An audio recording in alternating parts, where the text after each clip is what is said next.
Homer Simpson's best bud has been a constant fixture on The Simpsons since the series premiere. Over the course of his journey on the show, he's had heroic ups and tragic downs, and it seems that his own worst enemy is himself and Lady Liquor. Marge, you're making a complete fool of your... Oh, with just Barney. But Barney's life is much more complex than being an Olympic-level drunk, and you can't spend more than 3 decades on television without going through some serious character development. Ahoy hoy, I'm Lydia, and this is the complete timeline of Barney Gumble. You'd never get me into a ring. Boxing causes brain damage. But first, a big thank you to this video's sponsor, Raid Shadow Legends. Raid Shadow Legends is the free-to-play dark fantasy mobile game that's available on iOS and Android. Raid has so many champions, literally over 600, and these champions have their own fascinating history and lore. For example, the Dark Elves cult have been engaged in a 700-year war with the High Elves. Think of them as a legion of evil assassins and warlocks. My personal favourite, for very obvious reasons, is the Dark Elf Lydia the Death Siren, which is totally how I'm going to introduce myself from now on. What I love about this game is its stunning visuals and how the champions have their own unique design and personality. And guess what? Now is the best time to get started with Raid, because if you click the link in the description or scan my QR code right here on the screen, you'll get some insane bonuses. We're talking 200,000 silver, 1 energy refill, an XP boost, an ancient shard, as well as the epic champion Aina, meaning you can summon high-level champions as soon as you get in the game. All this treasure will be waiting for you right here. These rewards will only be available for the next 30 days and only for new players, so quickly click that link in the description below. Barney Gumble in high school. Barney's closest friend in high school was Homer J. Simpson, and they were pretty much lone wolves together, where they perpetually run afoul of Principal Dondelinger. But the decision for this particular friendship wasn't a random one, as Barney Gumble was originally supposed to be Homer's neighbor and best friend, inspired by Fred Flintstone and Barney Rubble, with Homer as Fred and Barney, well, as Barney. But this was all before the creators made stupid sexy Flanders. The shocking reveal about Barney in this era was that the guy was truly brilliant. Lachrymose is to dyspeptic as ebullient is to effervescent. But what happened? What steered this young man from such a bright future into such a drastically different direction? The night before the SATs, Homer introduced Barney to his first beer from Abe's private stash, i.e. the first step on a path to become the most legendary barfly in Springfield. But that wasn't the only reason. In high school, Barney dated a lady called Chloe Talbot, who would then go on to become a world-famous reporter. But to reach those heights, Chloe had to leave Barney, i.e. her small-town boyfriend, far behind her. Chloe left town as soon as Barney proposed. While it's not obviously stated, it's implied that losing Chloe played a big role in Barney's alcoholism. Barney joining the B Sharps. Several years before the start of the series, Homer was part of a barbershop quartet called the B Sharps. The original roster for the band included Apu, Principal Skinner, and Chief Wiggum, but Wiggum was soon kicked out, and Barney was brought in. Him and his voice of a real angel. They rose to stardom quickly, even winning a Grammy for Outstanding Soul Spoken Word or Barbershop Album of the Year. During a press tour, Barney confessed that the guys found him on the floor of a bathroom, a story everyone found hilarious, all except for Barney that is, who was visibly upset by the humiliation. Instances like this show Barney's conflicted relationship with drinking, but time and time again he is urged to play his quote-unquote drunk character by the people around him. Sounds like a certain loser could use some tanking up. But back to the B-Sharps. Their success led to infighting, and Barney himself started showing up late, bringing his Japanese conceptual artist girlfriend to the recordings to experiment with different sounds. Number 8. Number 8. When they eventually broke up, the guys returned to their lives in Springfield, and so Barney returned to Moe's with his very own Yoko Ono. I'd like a single plum floating in perfume served in a man's hat. Here you go. Barney Gumble's jobs. Barney is shown to live directly above Moe's tavern with a convenient fireman's pole for quick access. Despite this, if Barney had the choice, he'd never leave his stall at all. If you didn't close, I'd never leave. But in one particular episode, we find out that Barney isn't always under the influence, being sober and dapper in the mornings until he enters Moe's bar. Now, Barney's tab is so large that Moe has to send it to NASA to be calculated, totaling to around $14 billion. Well, all I got is $2,000. Well, that's halfway there. So how does Barney the barfly able to afford this pricey pastime? And what does he do for a living? Well, like Homer, he's had a lot of jobs over the years. He's shown working in his uncle's Bowl-O-Rama, even helping Homer get a job there too. Barney, you're fired. Okay. He's a mall Santa over the holidays, and in the summers he works at Camp Krusty, dressing up as a clown. Yeah, Bart. I am so Crunchy the Clown. Well, I guess he did, until the kids revolted and took over the entire camp. Barney, like Homer, seems to have his finger in a whole lot of pies. Pie. It seems that he does what he can, when he can, allowing us to suspect that he's a pretty spontaneous employee. You sicken me. So much so that he was quickly inspired by Homer's Mr. Plow snow plowing business, so he started his own, getting an even bigger and better plow, declaring himself as the Plow King. There's nothing wrong with a little healthy competition. During the build of his business empire, he destroyed a cardboard cutout of Homer in his commercial. But his cutthroat business methods were outweighed by his selflessness over his profits, donating around $50,000 to Shelbyville Dance Theatre, which was far different from Homer's spending habits.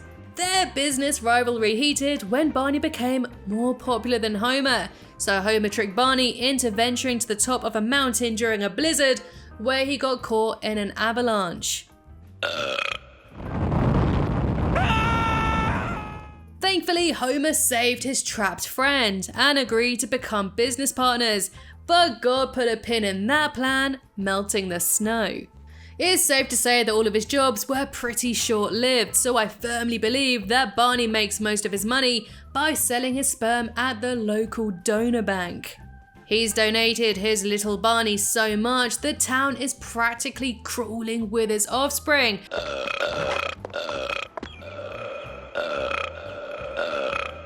And I have a theory that includes Nelson too. Barney Gumble almost going to space.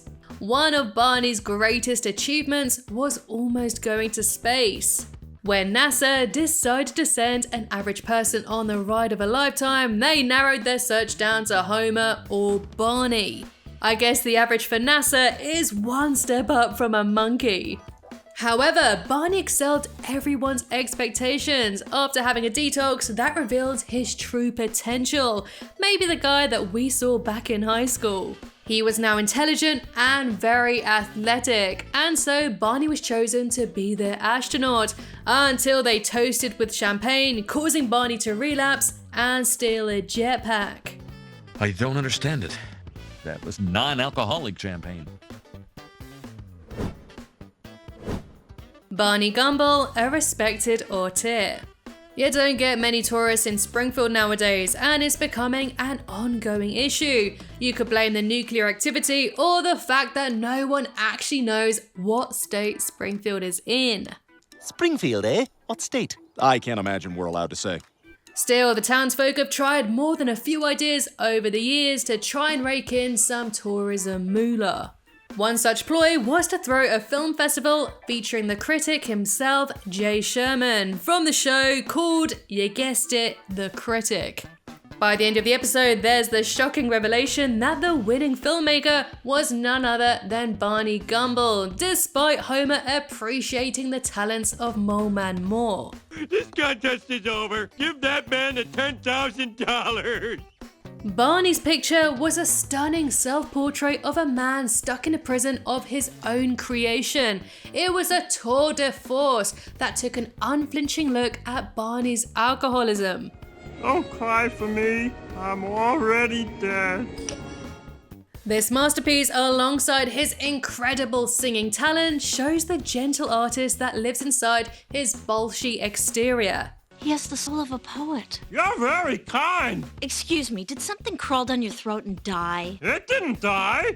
And like many tortured artists, Barney's talents come with severe tragedy. Side note, weirdly, Barney and artist Toulouse-Lautrec both embroiled in the seedier sides of life by basically living in bars. The artist even filled his cane full of liquor for his drink to go, a method I can really see Barney adopting. Barney sobering up. Barney has tried to give up alcohol on a number of occasions, only to be dragged right back in by his enablers Homer and Moe.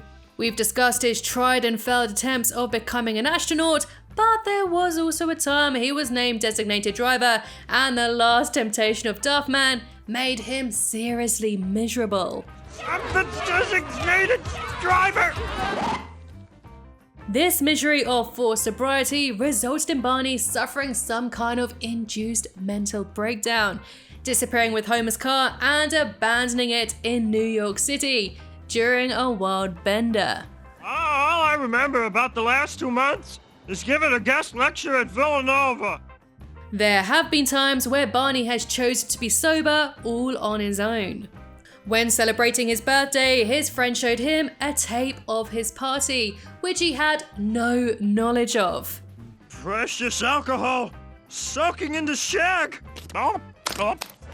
In this rather raw moment, Barney felt utterly embarrassed at how sloppy a drunk he had become, vowing to clean up his act and even commit to flying lessons. No, I mean it. You won't see me here again. As it turns out, Barney excelled and made good use out of those flying lessons. He saved Bart and Lisa from a forest fire and a slither of his own dignity in the process too.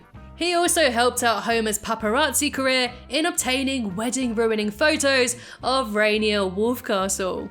When his old high school flame Chloe Talbot returned, she and Lisa found themselves surrounded by lava and trapped. Marge was able to rescue Lisa, but it was Barney who flew to Chloe's rescue in his helicopter, leading on to some weird helicopter sex. How about a half hour of pity sex? Is there any other kind? Barney's relapse over and over. Something that many fans don't know is that a lot of the writers were against Barney sobering up for good. But even still, after a long discussion about how the episode Days of Wine and Dough should end, the writers decided that they wanted to squash Barney's alcoholism for good. And as predicted, since getting sober, we saw a lot less of the guy over those 3 years, in seasons 12, 13, and most of 14 too. Basically, he mostly faded into the background, and quite honestly, I don't think the writers knew what to do with him, except for when the characters needed a helicopter. And as you could guess, there wasn't a whole lot of times when they needed a helicopter. And come on, what kind of character trait is that? This is most probably why Barney relapses repeatedly, going from sober to drunk to sober again. He just wasn't considered funny without his booze. And so, in this season 15 episode, My Big Fat Geek Wedding, Barney was a full-time drunk for good again. I finally got Barney back on the sauce. If he doesn't have fun, he could easily slip right back into sobriety. Barney's future.